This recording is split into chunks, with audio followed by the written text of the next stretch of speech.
luego ya seguimos. A ver, primera base, estamos hablando los quesos, ahí en función de la base que tengan de coagulación, nos diferenciamos en coagulación láctica o enzimática.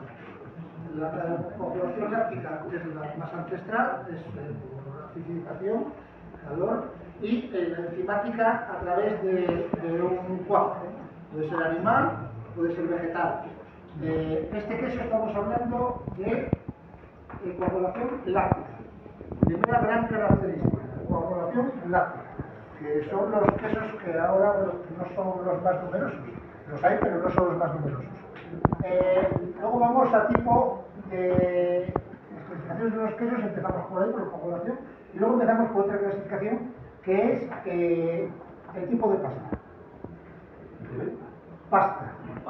Pasta blanda, pasta semiblanda, pasta prensada, pasta cocida, azul, y entonces vamos delimitando el queso, vamos encasillándolo, buscándole su casilla. En este caso, quedaros con que la florapito tiene esas dos grandes características: pasta blanda, coagulación láctica.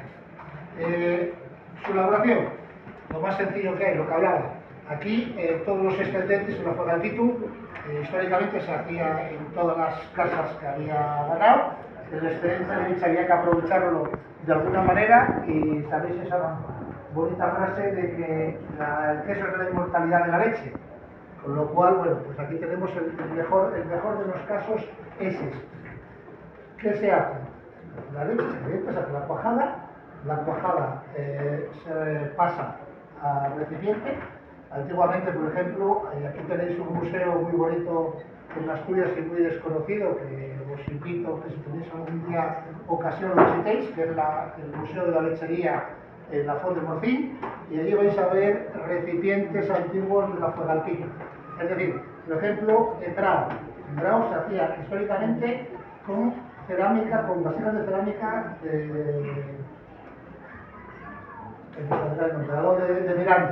de Miranda. Hay muchos formatos. Estos son ahora lo que son los moldes. Ahora mismo son, para que os hagáis una idea de este material, más cortitos, y luego van a tener unos agujeros para que vaya desuerando el queso. La otra forma es la del trapo que hemos decía. Entonces, ¿qué características tiene? Estamos hablando de un queso que tiene una semana.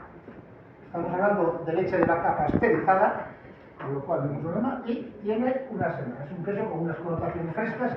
Aquí solo se van a poder encontrar los parámetros de la carga láctica que transmite al queso. Es decir, partimos de que vamos a encontrar mucha recuerdos a nata, a leche caliente, a yogur, y va a tener un punto de acidez. Ese punto de acidez es característico por la coagulación que tiene. Entonces, eso se le va a dar ese efecto. Entonces, ese es un queso fresco que a nosotros nos gusta armonizar con vinos blancos, con vinos rosados, con vinos que no sean muy agresivos, ni que tengan maderas, ni tengan componentes que sean frescos, muy frescos.